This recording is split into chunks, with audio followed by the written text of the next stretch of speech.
आज हम सभी संस्कृत में अपठित गद्यांश को कैसे सॉल्व किया जाता है, अनसीन पैसेज को कैसे सॉल्व किया जाता है, इसमें क्या सावधानियां बरतनी चाहिए, इसके बारे में अध्ययन करेंगे विस्तार से। तो देखिए, अपठित गद्यांश जो होता है, अनसीन पैसेज होता है, जिसे आपने कभी पढ़ा नहीं है, तो इसको सॉल्व करने के लिए बहुत ही सावधानियां रखनी पड़ती हैं। नंबर 1 यह है, अनुच्छेद को 2 या 3 बार पढ़ना चाहिए। ठीक है, अनुच्छेद को 2 या 3 बार पढ़ना चाहिए। आप 1 बार, 2 बार, 3 बार, जब तक ना समझ में आए तब तक अनुच्छेद को पढ़िए और घबराइए मत, क्योंकि यह आपके सामान्य संस्कृत भाषा में लिखा रहता है। और जब आपको जिससे स्पष्ट हो जाए कि अनुच्छेद में क्या है, जब आप 2-3 बार पढ़ेंगे अनुच्छेद, तो आपकी समझ में आ जाएगा कि इसमें कहा क्या जा रहा है। ठीक है, इसके पश्चात प्रश्नों को समझना भी जरूरी है।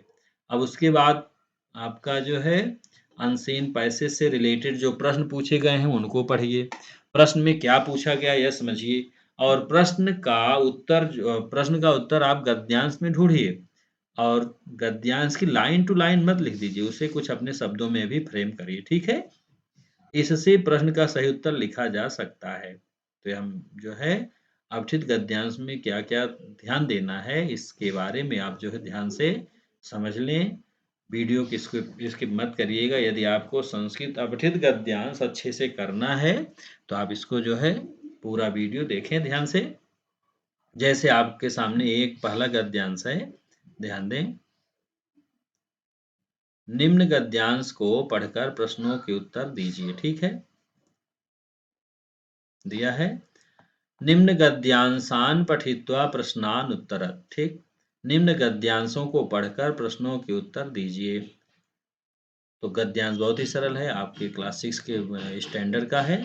वने एका सिंहा औसत, वन में एक शेर रहता था। ठीक है, वने एका सिंहा औसत, वन में एक शेर रहता था। सिंहा अति बलवान आसीत, शेर बहुत बलवान था। सह वनस्य राजा आसीत, वह वन का राजा था। सिंहा प्रतिदिनम पशून खादत यस्म, सिंह जो है प्रतिदिन जंगल के पशुओं को खा लेता था। पशु नाम संख्या न्यूना अभवत, पशुओं की संख्या जो है घटती जा रही थी। सिंह एतद् दृष्ट्वा चिंतिता अभवत, शेर जो है, सिंह जो है, यह देख करके बहुत चिंतित हुआ।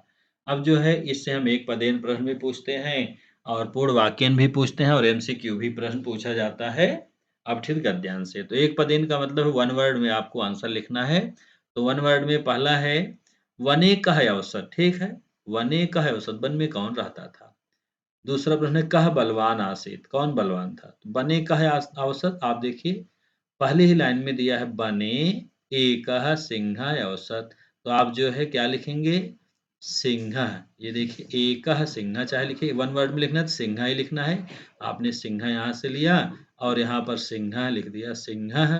ठीक है, कह बलवान आसीत, अब देखिए दिया है सिंह अति बलवान आसीत, तो यहाँ आप देखिए सिंह, इसका भी उत्तर आपका सिंह हो जाएगा। पूर्ण वाक्य उत्तर, अब दूसरा है पूरे वाक्य में उत्तर दीजिए, पूर्ण वाक्य में उत्तर दीजिए।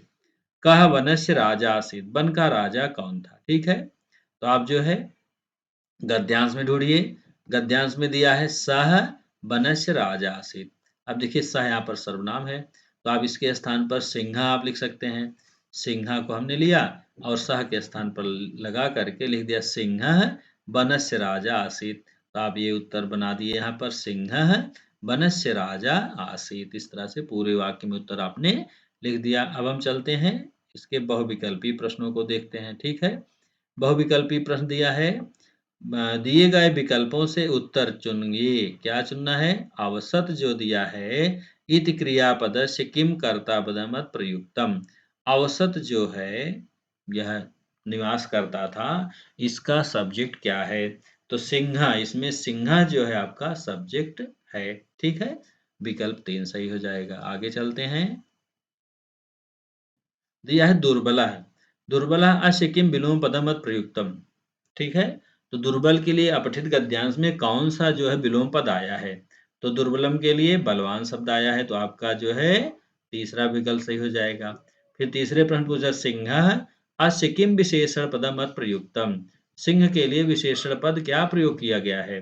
सिंह जो है एकह, एकः सिंहः, एकः जो यहाँ पर संख्यावाचक विशेषण है, ये प्रयोग किया गया है।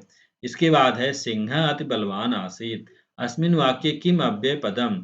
सिंह जो है अति बलवान आसीत्, इसमें अति जो है आपका क्या है? अव्यय है। तो विकल्प नंबर 3 आपका सही हो जाएगा। अति यहाँ पर अव्यय है। तो इस तरह से हमने इस अपठित गद्यांश को कर लिया। आगे देखते हैं।